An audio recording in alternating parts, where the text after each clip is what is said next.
Années qui viennent ensuite, toutes assombries de l'ombre du chiffre 40.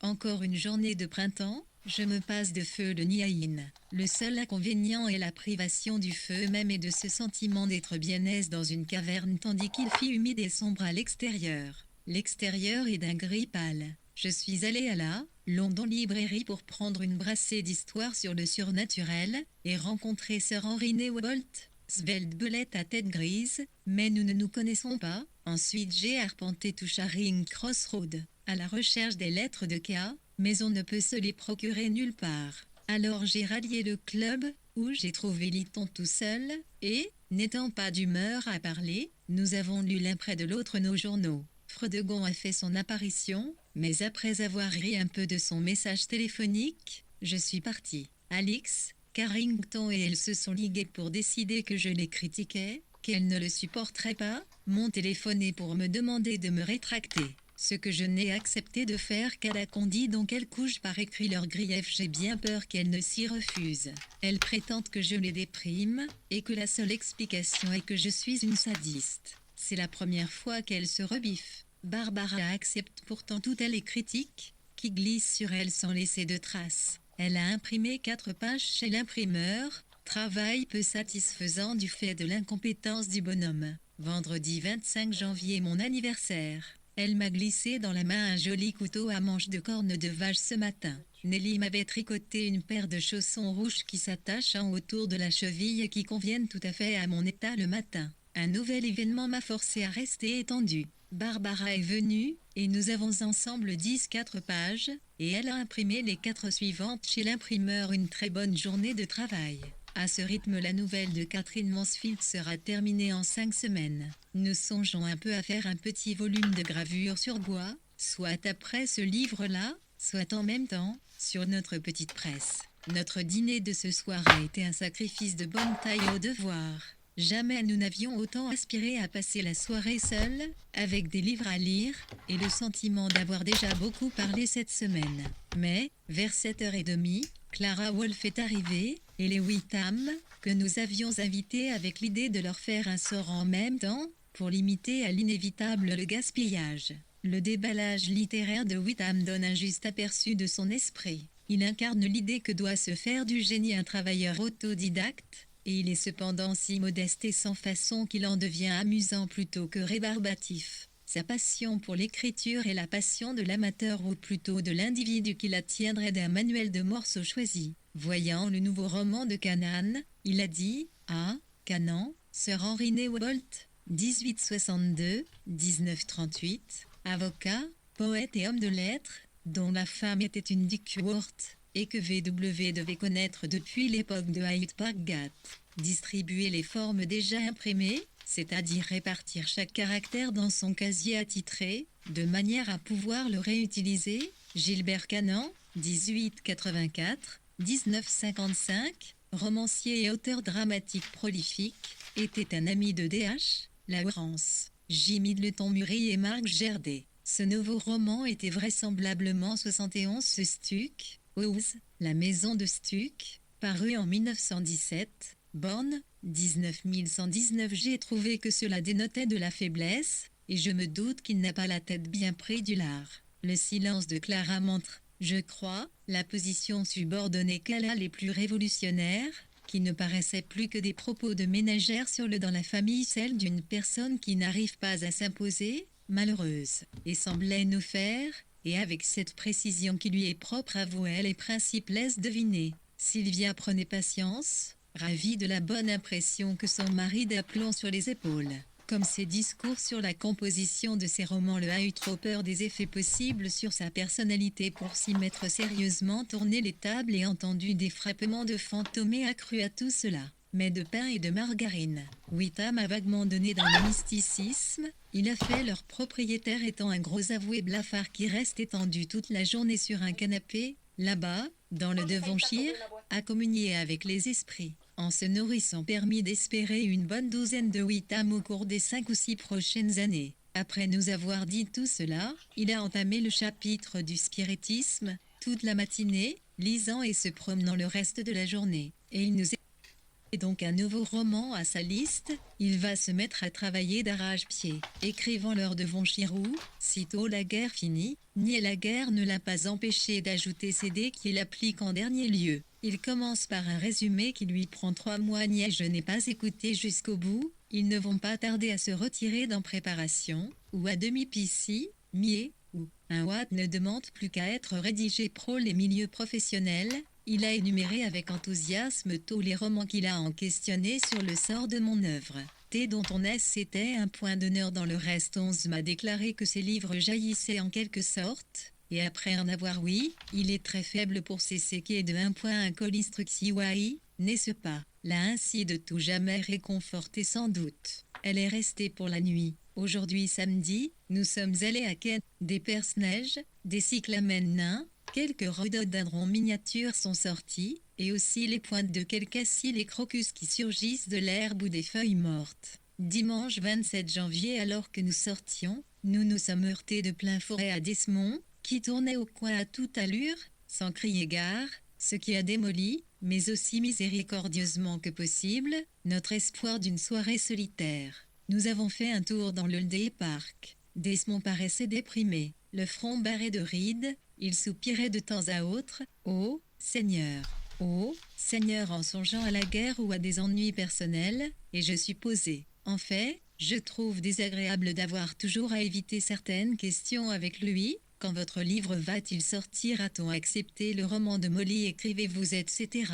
Je pressens que les réponses le dépriment profondément au petit matin. Nous lui avons offert le thé, et avons discuté des progrès de la psychologie depuis Shakespeare. Elle a nié qu'il y en ait eu. J'ai soutenu le contraire. Desmond jugeait Othello et Desdémone par trop simple, mais nous trouvait représentés de manière acceptable dans le roman. Je m'aperçois qu'il n'était nullement question de moi. Nous nous sommes demandé s'il fallait décrire des événements rapides en de courtes scènes, si la fiction devait reproduire la réalité, si Thackeray est profond.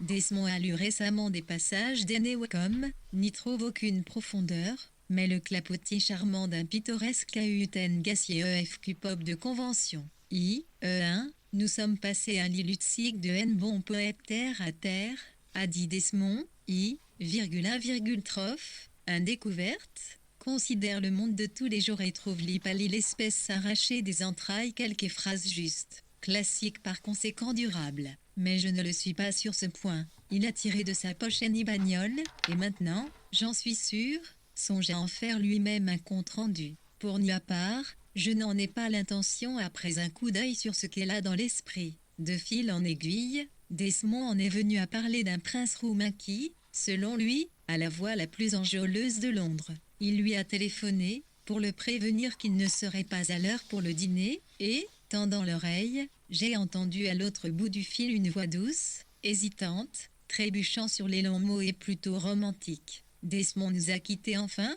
ayant réussi à recouvrer sa belle humeur et sa loquacité, en sorte qu'il serait resté pour nous offrir le 4e acte de l'Iliade, s'il l'avait pu, et il l'aurait pu si nous avions insisté. Lundi 28 janvier lundi, je suis allé chez le dentiste pour une dernière séance, terminant sur un thé au club qui est devenu, selon l'expression de Goldie, une vraie réunion de famille. Lorsque vous entrez, vous apercevez une demi-douzaine de paires de jambes partant des fauteuils pour converger vers le feu. Vous entendez, ou du moins, j'ai entendu, c'est un cas de révolution ou d'évolution, et puis, si cela vous a suffi, vous dénichez le Manchester Guardian, esquivez Sylvia Whitham et vous cachez pendant exactement 10 secondes. Fredon, avec toutes ses excuses, enfonce la barrière. Mais c'est qu'ils sont effroyablement ennuyeux, et j'ai absolument besoin de parler d'autre chose que de politique. Cette autre chose, pour autant que je m'en souvienne, on est maintenant samedi, fut Otoline,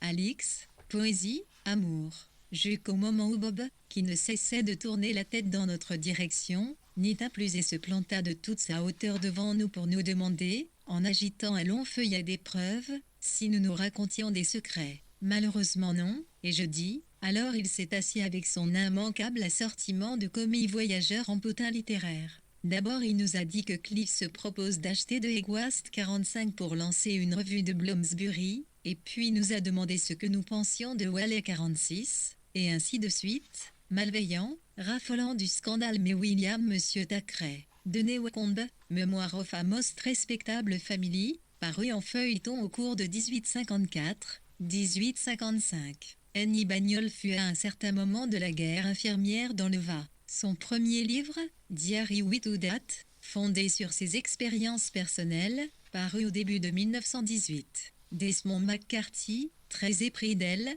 espérait convaincre VW de faire la critique du livre pour le TSL, suggestion qu'elle sut repousser. Le compte-rendu de Desmond parut dans Donation du 16 février. Le prince roumain n'était autre que le prince Antoine Bibesco, alors conseiller à la légation de Roumanie à Londres. L'Ironiade semble avoir été une longue saga donnée par Desmond McCarthy de ses rapports avec Irène Noël, fille et héritière de Frank Noël Ashmetaga, auquel les Stefan avaient rendu visite lors de leur voyage en Grèce en 1906. En 1915, elle avait épousé Philippe Baquet, qui ajouta son nom patronymique au sien. De Egoast, revue à l'origine bimensuelle, puis mensuelle, qui avait pris la suite de The New Free Wantat, était, depuis 1915, dirigée et presque entièrement financée par Miss Harriet Weaver, voire plus loin, 10 avril 1918, note 16. À cette époque, 1918, Miss Weaver avait commencé à s'intéresser davantage à la publication de livres,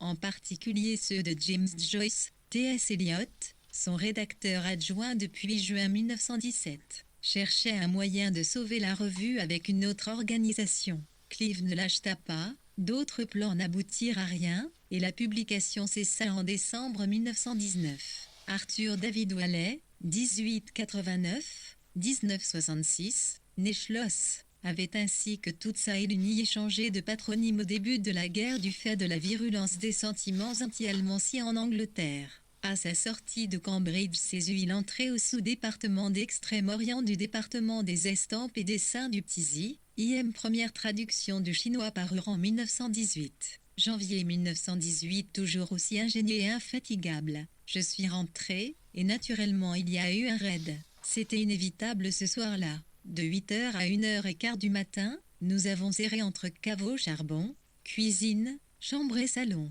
Je ne sais dans quelle mesure c'est de l'ennui, et dans quelle mesure de la peur, mais le résultat est pénible, avant tout, je crois, parce qu'il Flint se forçait à une conversation brave et enjouée, échanger des riens avec les bonnes 4 heures durant, pour éloigner les crises de nerfs. Le lendemain matin, mardi 29 janvier, les répercussions du raid ont été balayées par Barbara. Virginia, je ne viendrai pas vendredi parce que je me marie, vous allez épouser point. Oui, Nick. Et Saxon, cela lui est égal. Rien se sera changé. Nous sommes tous d'accord, ce sont là les termes. Pour moi, je pense qu'elle n'a pas envie de se marier, mais qu'elle s'est persuadée qu'il le fallait. En outre, l'idée horrible que Nick devra retourner sur le front dans un mois la rend plus grave qu'elle ne le serait autrement. Elle n'a manifesté aucun désir d'être félicitée, ni rien de ce genre. Elle a travaillé à l'imprimerie, comme d'habitude. Nous attendons un raid, nous l'avons invité à dormir ici. Cette fois,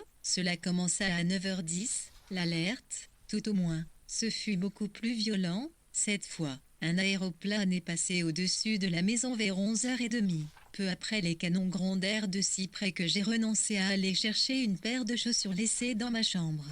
Nous avions disposé des matelas dans la cuisine et, une fois le premier bruit calmé, nous nous sommes allongés côte à côte, elle sur la table de cuisine, offrant comme une illustration de la vie dans les taudis. Un grand bruit sourd a retenti tout près, mais 1 heure plus tard nous entendîmes les trompettes et nous allâmes nous coucher. Le grand bruit sourd que elle a distingué du reste provenait de l'explosion de bombes Bakken. 9 personnes, je crois, ont été tuées. Les bonnes ont commencé à geindre, et Lottie a parlé de l'effet des raids sur sa tête. Elle laisse entendre que nous devrions quitter Londres. Mercredi 30 janvier, suis montée à Londres pour un concert et un thé avec Ottoline. Elle est perchée dans la plus petite chambre d'un hôtel de Bloomsbury où elle moisit, déprimée, mal peignée, trop parée. La conversation n'eut guère d'intérêt pour moi, bien qu'amicale et pas aussi irrésistiblement à sens unique que d'habitude. Jeudi 31 janvier, pour le thé a suffi à nous ôter l'envie de respirer cet air-là. Je n'ai pas oublié comme passer la nuit à Hampstead. Nous avons été contents d'abord du brouillard, ensuite d'être seuls, car Barbara a épais brouillard toute la journée. un plongeon dehors pour acheter une brioche vendredi p février, journée de nappe de brume, un lié soir, le pire brouillard qu'on ait jamais vu depuis 30 ans. Et bon nombre de vieilles personnes qui partaient pour échapper auraient donc mis le pied dans le vide au bord des quais de gare, et ont été écrasées. Une cuisinière s'est avancée jusque dans la Tamise, les gens marchaient en tapotant nos grilles pour ne pas perdre leur chemin. Elle est allée à Londres, rentrant à 10h30, a signalé un soir étoilé et un après-midi dégagé, alors qu'ici le brouillard s'est épaissi encore une fois à la nuit tombante. Samedi 2 février, promenade pour la première fois depuis bien longtemps. Journée humide, doucement vaporeuse. Un glas de funérailles s'est fait entendre alors que nous partions et des cloches de mariage lors de notre retour. Les gens faisaient la queue dans les rues pour leur ration de viande. Bourdonnement d'un invisible aéroplane. Soirée comme à notre habitude, bien heureusement seule, et jusqu'aux genoux dans nos papiers. Dimanche 3 février, le dimanche est devenu, comme il l'était autrefois à Hyde Park Gate, le jour des mondanités. Les obligations sociales ont commencé de bonne heure, pour elle, du moins, Riddell l'imprimeur venant non pas nous proposer une presse, comme nous l'espérions, mais simplement, comme nous l'avons découvert, pour nous dire qu'il était impossible de s'en procurer une. Il était accompagné d'une amie. J'ai écouté à travers la porte de la salle de bain. Au retour de notre promenade, nous avons trouvé Goldie, et ensuite Pippa 2 est arrivé, curieusement négligé, comme le sont les femmes, chez les Strachey, au moindre encouragement. Sans une certaine beauté, à quoi bon se montrer frivole? Ce doit être là, je me le dis toujours, leur raisonnement. Nous avons été gênés dans la conversation par notre soupçon qu'elle est chauvine, et ensuite parce qu'elle appartient à une époque dont nous n'avons pas l'habitude. Elle a une manière déconcertante, bien que méritoire, de garder le silence lorsqu'elle n'est pas d'accord avec vous. Elle n'a pas été d'accord avec moi quand j'ai dit que faire ménage à plusieurs, ce qui impliquait les lits, est certainement un progrès sur l'ancien usage. Goldie décochait ses flèches directes, bien aiguisées. Ma seule critique à son égard vise le sentiment qu'il vous donne que sa méthode est une méthode. Ils mettent trop d'habileté à creuser les idées, ces vieux doyens. Et pourtant, Pippa s'est curieusement fanée, paraît plus âgée, plus usée. Elle parle des réunions du temps jadis, de H.B. Smith, de George Duckworth, de Jackie et des Noëls à Corby 3. Elle estime que c'est encore ainsi qu'il faut vivre. 1. Le Times du 1 février rapporte en effet plusieurs accidents de ce genre, dont un mortel. Philippa Pippa Strachey, 1872-1968, était la troisième des 5 sœurs de Lytton, et représentait une force discrète mais inlassablement à l'œuvre au sein du mouvement constitutionnel des femmes. Elle fut jusqu'en 1951 secrétaire de la National Society for Women's Service. Sir Henry Babington Smith, 1863-1923, études à Eton et à Trinity College, membre de la Société des Apôtres, fonctionnaire et financier. George Herbert Duckworth, l'un des demi-frères de V.W., études à Eton et à Trinity College, grande autorité familiale en matière de bonnes manières et mondanité. Il avait épousé en 1904 Lady Margaret L. L'Herbem devint secrétaire de la Commission royale sur le monuments historiques, mais durant la guerre très illustré au ministère de l'Armement, Fort 4, avoué, 1897, il est, à Stella John Walley, 1867-1938, études, à Eton et Lt. 11 Duckworth, la demi-sœur de V.W., qui mourut 3 mois plus tôt était depuis 1906 ml du Ram City Corby Castle, dans le Cumberland, était la demeure de ses parents. Février 1918-123 qu'on était bien plus civilisé que cette liste de Ludo aujourd'hui. Mais, à présent elle manque de temps pour les mondanités, elle œuvre pour le vote des femmes, action qui va maintenant se transformer en une campagne pour l'égalité, de jour et de nuit. Dieu merci, a-t-elle dit, il y a des personnes comme vous qui s'en tiennent à l'écart. C'est très important qu'il y ait des personnes telles que vous. Du moins, à condition qu'elles possèdent ou aient acquis une indépendance économique. C'est essentiel. Non, je ne suis pas intelligente. J'ai toujours ressenti plus d'intérêt pour les gens que pour les idées, et maintenant, il me faut partir. J'ai du travail. Je ne dois pas succomber ici à l'attrait de la paresse, elle est donc partie. J'ai été frappée par l'idée que l'âge ne consiste pas à avoir un point de vue différent, mais à garder le même point de vue, et défraîchi. On voit cela aussi chez Goldie. Soirée solitaire.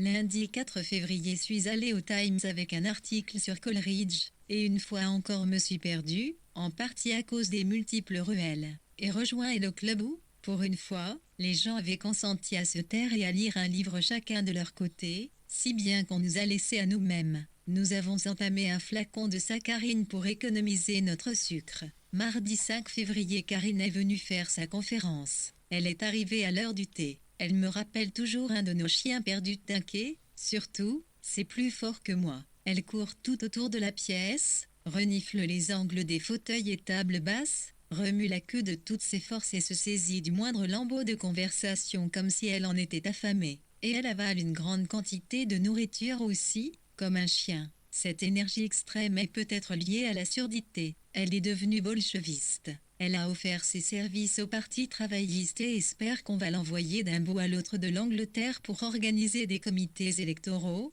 puisqu'elle, hélas de lire et écrire, n'a jamais beaucoup aimé cela. Et maintenant elle flaire une bagarre et veut se trouver au cœur de la mêlée. Le socialisme chatouille nos amis d'une curieuse manière. Adrien et elle se font des scrupules de l'importance de leurs revenus et désirent gagner de l'argent, en partie parce que la moitié de ce revenu leur vient de Mrs. B5. Karine, malgré un débit trop rapide, a fort bien délivré son exposé sur la société des nations. Mais l'éducation fait une très grande différence. Je pense qu'on l'a comprise.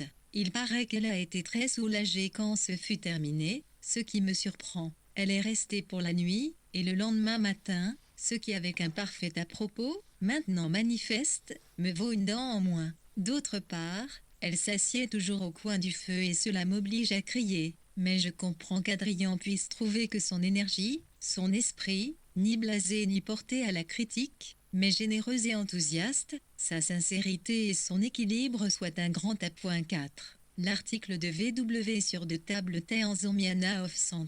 Coleridge par Coventry Patmore paru dans le TLS du 7 février 1918. 5. Mrs. Berenson, née Mary P. Arsal Smith, mère de Karine. Elle avait quitté son mari, Frank Costello, quelques années avant que la mort de celui-ci, en 1899, lui eût permis d'épouser Bernard Berenson. LW note que ce mercredi après-midi, Sicario, il accompagna VW, 11, le DRA, qui lui trouva un poids d'une insuffisance alarmante. Ensuite Harrison lui arracha une dent sous anesthésie. Le lendemain il DAR chez Ménard Kenza Gordon Square, pour y rencontrer Elizabeth Asquith, qui ne vint pas, mais Molly McCarthy et Duncan Grant étaient là. Le vendredi, VW se sentit grippé.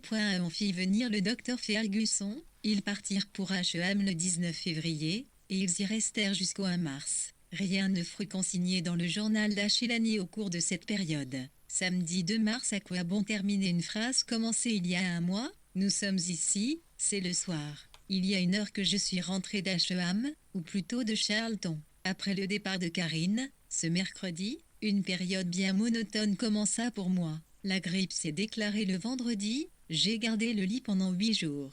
Le mardi suivant, 19 février, nous partîmes pour H.E.M. Mon principal grief est d'avoir été divorcé de ma plume, coupé de tout un fleuve de vie. Ensuite je ne voyais personne, je ne fus pas en état de lire pendant 5 jours, mais j'ai fini par lire Morley et d'autres volumes, mais lire pour tuer le temps a un aspect ingrat. On m'a demandé d'écrire un volume d'une série, créateur du siècle, mais, après délibération, j'ai refusé, non pas que cela m'ait paru un seul instant possible, mais je le consigne en partie pour donner un air officiel à ce journal et en partie parce que cela dénote que j'ai atteint l'âge mûr. Manifestement la vie à la campagne amplifie le côté spirituel de la vie. Un jour, assise au jardin, j'ai lu Shakespeare, je me rappelle mon extase. Une fois tous les 2 jours au moins, nous devions aller chercher notre lait à Soutéaz, on n'avait droit qu'à un quart par jour, à 7 pence le quart. Le jardin promet beaucoup. Elle a pioché une grande plate-bande et a transféré les fleurs du massif front du milieu, dans notre plate-bande de l'allée. Bourgeons visibles sur les arbres, moutons dans les enclos, sur la pente de la colline. Nous n'avons vu personne pendant une dizaine de jours. Les lettres aussi me firent complètement défaut, mais les journées se fondaient l'une dans l'autre comme des boules de neige cuisant au soleil. Le jeudi 28 février, Nessa vint passer la nuit, et je l'ai accompagnée quand elle est rentrée à Charleston le vendredi soir, elle menant les bonnes en ville. Henri Moss devenait à peine d'arriver. Nous ne nous sommes tous réunis qu'au dîner, car à mon soulagement, Nessa et moi avions pris le thé seuls au salon. Moss et Mrs. B créaient une épaisse atmosphère, genre hôte payé et payant qui n'est pas agréable. Mrs. B, une femme âgée, très droite, fermée, impassible, dont l'intégrité a été le principal atout dans la vie. Elle m'a fortement rappelé Miss Reed, elle a la compétence et le calme de l'infirmière. Moss, un individu que l'on pourrait rencontrer à peu près n'importe où. C'est un jeune homme pâle et insignifiant, soit très timide, soit complètement hors de son élément. Nous avons soutenu de notre mieux la conversation, sans être aidés en rien par lui, et si Mrs. B s'est sentie le devoir de parler, elle n'en a pas moins empêché tout développement en prenant prosaïquement toute une série d'études biographiques présentées par l'historien F. Basil William, 1867 à 195 et publiées sous le titre Maker of the 19th Century, par Constable, de 1915 à 1928. Henri Moss, protégé de Mrs. Brereton, vint à Charleston pour servir de précepteur à Julian Bell et Annie Brereton. L'arrangement ne dura pas très longtemps. Une des gardes de VW après sa tentative de suicide en 1913, à son départ de Dallingridge Place en novembre, elle l'accompagna à Asheham, qu'elle ne quitta qu'en février 1914. Hilar 1918 12 remarques au pied de la lettre. Arin, sa fille, est plus charmante qu'on s'y attendrait, mais sans doute les épreuves du mariage et de la pauvreté ont-ils effacé prématurément le charme de Mrs. B. Elle appelle Moss son fils adoptif, ce qui l'autorise à se retirer avec lui dans la chambre du jeune homme, où ils sont censés écrire des histoires pour la Gazette de Westminster. Le samedi matin, je me suis installé dans l'atelier, avec Nessa et Duncan, pour bavarder. Nous avons discuté art, c'est ce que je préfère avec eux. Ils prétendent qu'il n'y a personne qui mérite d'être considéré comme un peintre aujourd'hui. En Angleterre, personne de semblable à KM ou même à Force T5 avec qui il vaille la peine de discuter métier. En France, c'est le contraire. Nessa m'a montré les lettres de Saxon. Il a fait d'elle sa confidente. Il a été malheureux, et décrit ses moments d'exaltation et de dépression avec sa minutie habituelle. Dans l'une, il dit que c'est curieux de ne plus se soucier de rien, la mort étant aussi désirable que la vie, et puis des détails sur sa santé. Nous avons discuté du péril que représente la haute société qui a emporté le meilleur de Desmond, et qui submergerait Ménard s'il était un artiste. Je suis parti à 1h15 marchant dans un grand vent avec 2 paquets en bandoulière jusqu'à Glade, et traversé le parc. Suis arrivé pour le thé, j'ai rencontré elle qui achetait la en well gaz.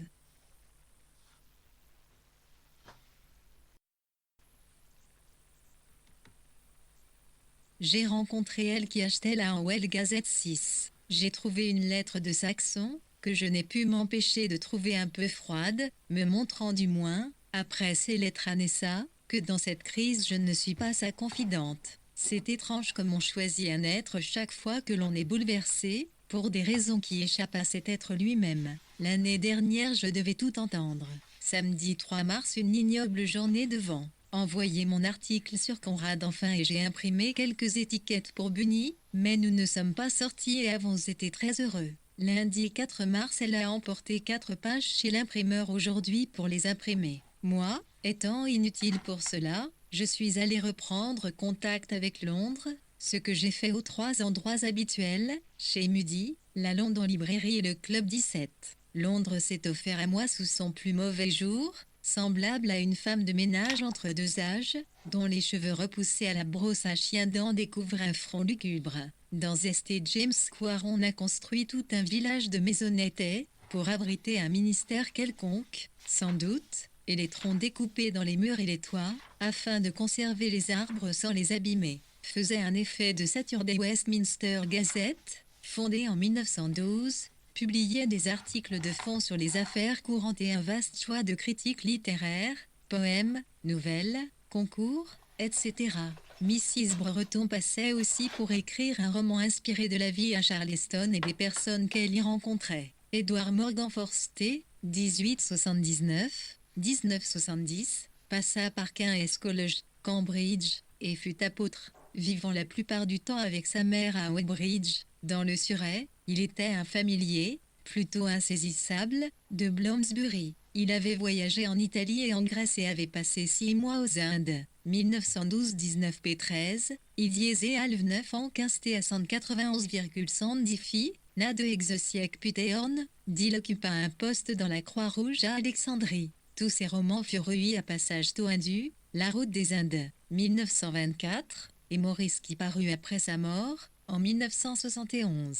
De Hanwell Gazette se Brantford Observé, hebdomadaire conservateur patriotique, publié à Ealing, l'article de VW, 41-41 Conrad Crisy, La crise de Monsieur Conrad, paru dans le TLS du 14 mars 1918, 8.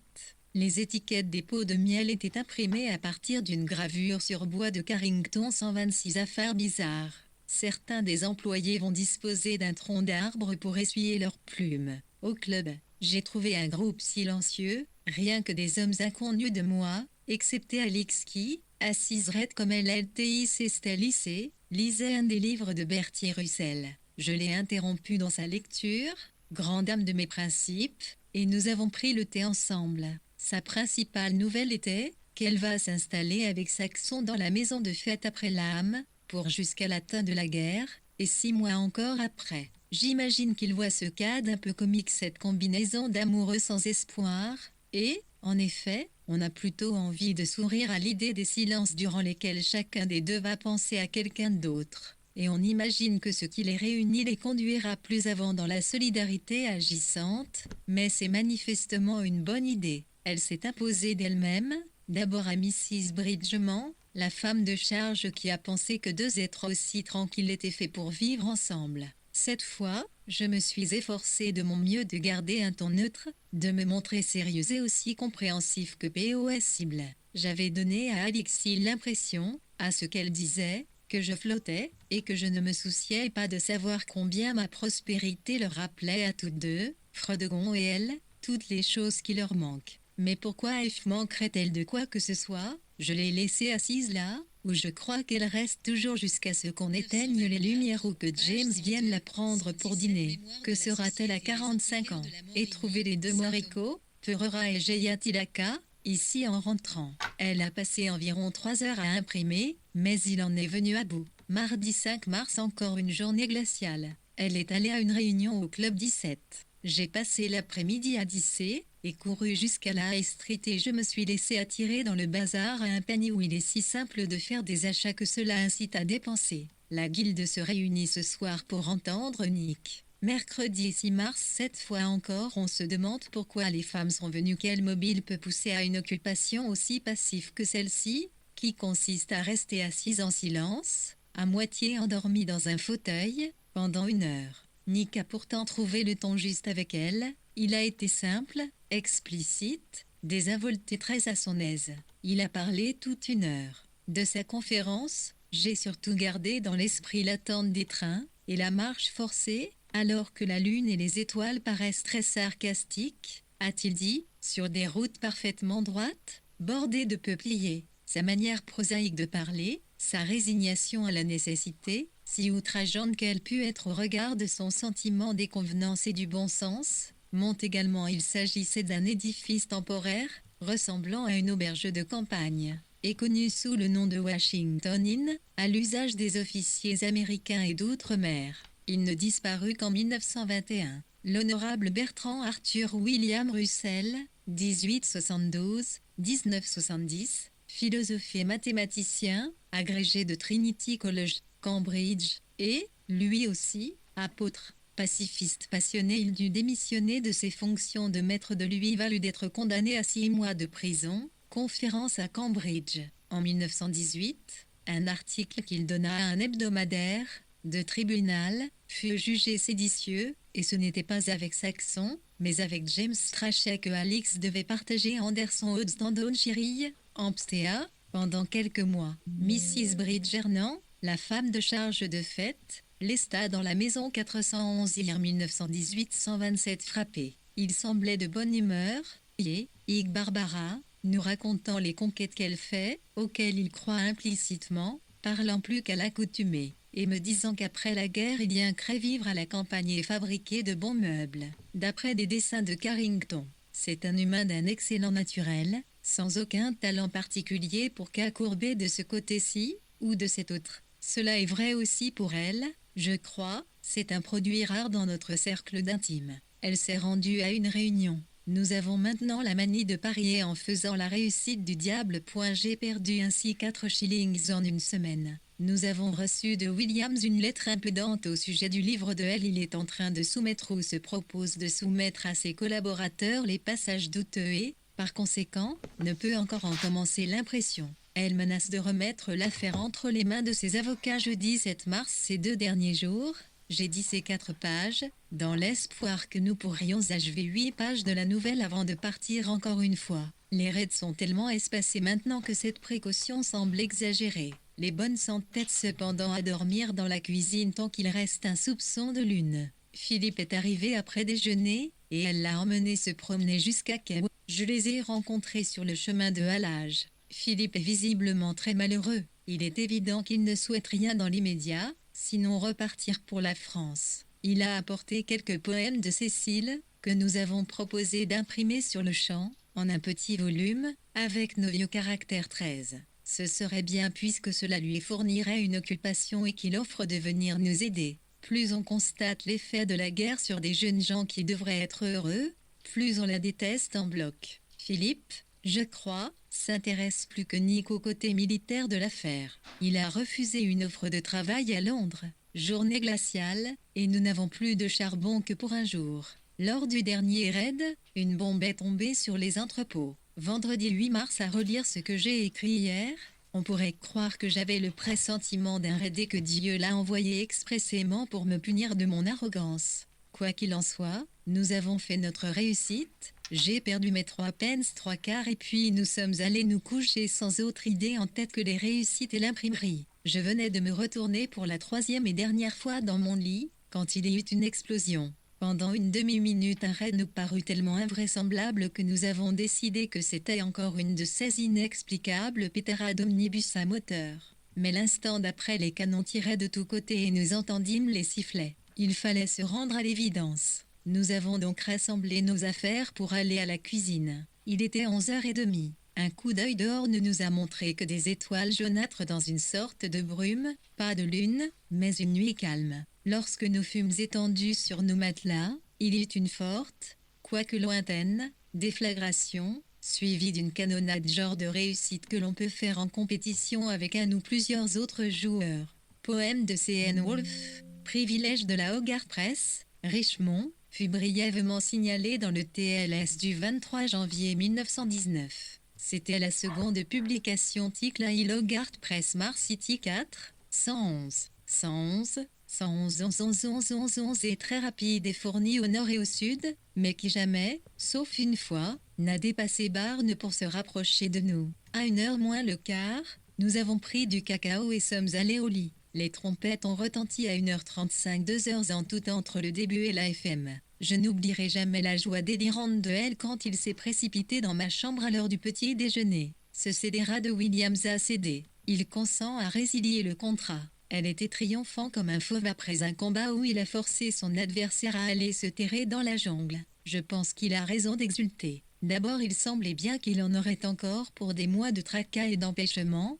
et il aurait peut-être été forcé de s'en remettre à un arbitrage. Mais ainsi la voie est libre et au lieu de discussions exaspérantes avec un chien galeux, hargneux, récalcitrant, rancunier, il peut poser lui-même ses conditions, ce qu'il fait cet après-midi chez Allan et Owen. En montant dans l'ascenseur chez Wellborn l'autre jour, je me suis trouvé près d'un jeune garçon de 14 ans environ, dont on ne voyait que la tête dans la foule. J'ai remarqué qu'il avait une physionomie extrêmement intéressante, sensible, intelligente et attentive, plutôt rusée, mais avec un air d'indépendance. On ne pouvait dire à sa casquette s'il était d'un milieu aisé ou non. J'en suis arrivé à la conclusion que c'était le fils de l'officier avec lequel il se trouvait. Lorsque nous sommes sortis dans la rue, j'ai aussitôt regardé ses jambes. Il avait un pantalon troué. Cela m'a suffi pour juger quelle triste affaire serait sa vie. J'ai commencé à composer les poèmes de Cécile cet après-midi. Ils ne sont pas fameux. Ils montrent cette tendance au dénigrement, qui est le propre des Wolfe, sans la vigueur de mon Wolfe à moi. J'ai eu toutes sortes de mésaventures et n'ai terminé qu'un seul poème. Samedi 9 mars, elle a trouvé un 14 tout disposé à s'intéresser au livre sur la coopération et, Qui plus est, catégorique dans son désaveu de Williams, que l'on pourrait, selon lui, attaquer en justice pour le tort qu'il a pu causer au livre.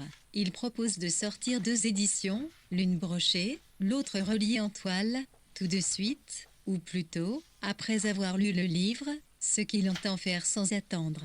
Je crains que Williams n'essaie de s'accrocher encore au manuscrit. Cet après-midi à Kingsway, nous avons assisté à une réunion, appelée un rallye, du vote des femmes. C'était un très bel après-midi, et, à travers une porte vitrée, on voyait la lumière au dehors, une lumière difficile à faire oublier pour les orateurs. Si prosaïque, si raisonnable, si versatile. La salle était bien pleine, l'auditoire presque entièrement composé de femmes, de même que le groupe des orateurs. À l'état pur, l'essence de l'un comme de l'autre sexe est un peu décourageante. En outre, qu'une réunion soit de femmes ou d'hommes, on ne peut s'empêcher de se demander pourquoi ils l'organisent. Le sentiment d'être très nombreux me donne un unique frisson de satisfaction, puis je me sens dégrisé, j'en viens à m'ennuyer et à être incapable d'écouter un mot. À vrai dire, cette réunion ne semblait que vaine agitation. Le vote des femmes étant acquis, une grande éloquence s'imposait pour Stanley Houin, 1884-1954, était le directeur de la maison d'édition George Allen et Houin Limited. Un rallye de suffragettes et sympathisants se tint à Kingsway Hall pour célébrer la récente extension aux femmes du droit de vote. Des personnalités féminines d'Angleterre et des pays alliés ou neutres firent chaque tuer un petit discours de congratulation de 5 minutes. Mars 1918-129 célébrait ce triomphe. Personne n'en avait la moindre, mais il n'en fallait pas moins dire quelque chose. C'est la déléguée russe qui nous a fait la meilleure impression. Elle a montré de l'imagination et semblait convaincue de ce qu'elle disait. Mais, même dans le meilleur des cas, que mettrait-on dans un discours, sinon de flagrantes platitudes, bien déguisées et agencées? J'ai observé Mrs. Pettit-Lawrence qui se dressait sur la pointe des pieds et retombait, comme si elle avait eu le bas des jambes en caoutchouc, qui lançait les bras en l'air, ouvrait les mains. Et je me suis fait une bien mauvaise idée de cette forme d'art. Nous avons pris le thé au Club 17. Une des salles était pleine et plongée dans le silence. Au fond de l'autre, Aldous Huxley et une jeune femme en velours gris tenaient ce qui aurait dû être une conversation privée. À parle d'une manière lente et plutôt affectée. Tout s'est su, et les gens vertueux se courbaient sur nos journaux réformateurs dans un silence de mort. De temps en temps, une phrase du dialogue étouffé nous arrivait distinctement de l'autre bout de la salle. Ils discutaient d'Evan Morgan et de ses affaires de cœur, je crois. Nous sommes partis pour nous rendre à la London Librairie, et alors que nous descendions la rue en pente, quelqu'un nous a rejoints au pas de course, plié en deux, bobté, chargé d'un sac de voyage infiniment râpé et bosselé, plein de livres. Sans doute. Nous avons donc continué ensemble, et il s'est confié d'abord à elle, puis à moi. Du moins, il avait l'air de faire une confidence ou d'en mendier une. Il voulait savoir s'il pouvait ajouter mon nom à la liste des fervents jacobéens 17. Percy Lubbock et Logan Smith 18 s'adonnent à ce jeu très caractéristique, d'un vif intérêt pour Bob, cela va sans dire. Ils sont arrivés à 20, et Bob se dépensait sérieusement pour trouver un 21e. Mais j'ai refusé, non sans véhémence, tout d'abord, croyant qu'on me demandait de souscrire à un monument commémoratif. Rien d'aussi substantiel, un respectable jeu d'initié, simplement. Lundi 11 mars, j'ai dépensé 7 shillings en livres cet après-midi, fait à consigner, puisque c'est l'unique mention d'un achat de livres cette année, ou la dernière peut-être. Il se trouve en effet que j'ai accumulé 12 shillings reçus du Times, plus 5 d'un cadeau d'anniversaire, ce qui fait 17 shillings gains sans précédent. Cependant, j'ai dû d'abord battre la ville à la recherche de chocolat ou de bonbons. Pas une once de chocolat dans tous les magasins mis ensemble, mais de simples pastilles carrées, comme on en avait jadis pour un penny. Elles sont à une demi-couronne la livre maintenant. Avec une demi-couronne on en aurait eu un placeau à charbon autrefois. Puis je suis monté sur l'impériale d'un autobus, car la journée évoquait le mois de juin, en plus frais et en plus triste aussi, pour me rendre chez Nude 19, afin de me procurer un Léopardi. Puis chez Mudie où j'ai acheté le livre de Stuart Mill sur la liberté, puis à Charing Cross Road, où j'ai acheté de Happy Hypocrite, Mrs. Emmeline Pettit-Lawrence, née Pettit, personnalité en vue des mouvements féministes, qui fut fréquemment emprisonné pour ses activités et fit la grève de la faim, c'est-à-dire les admirateurs de Henry James. Percy Lubbock, 1879-1965, historien et biographe. Logan P. Arsal Smith, 1865-1946, né dans le New Jersey, fit ses études à Harvard et à Oxford et prit la nationalité anglaise en 1913. Tous deux étaient des hommes de lettres très exigeants. David Nutt, libraire au 212 Shaftesbury avenue WC2, 130 mardi 1er, 1, 1111, 111 de Max Beerbohm, et Exile of the Snow, de Lancelot Ogban. J'ai ainsi déboursé 7 shillings. Mais j'ai découvert avec Inuzenai que cette dévorante envie de livres renaît au moindre encouragement. J'ai besoin d'un exemplaire de Congreve. J'aurais pu en avoir un contenant toutes X pièces de théâtre me serait possible de lire pour 2 shillings 6, je crois, mais c'est ces démons il a suggéré de m'enquérir de l'édition Baskerville en 2 volumes 21. Le libraire partageait mon envie dévorante, ce qu'il a encore accru. Bref, je lui ai dit de s'informer. Il n'a pas voulu se compromettre en indiquant un prix approximatif, et j'en déduis qu'il spécule sur mon envie de posséder les volumes quand je les aurai vus. Et, après tout, on n'en a jamais autant pour son argent qu'avec un beau livre. Décidément, je baisse. J'ai fait à loisir le tour de ces rayonnages, comme je l'avais fait chez la plupart des autres bouquinités. C'était de libraires avisés, éclectiques, grands liseurs, pas de bourrines occasions, mais le genre d'ouvrage qu'on aimerait acheter. Ces librairies-là ont un certain cachet 18e siècle.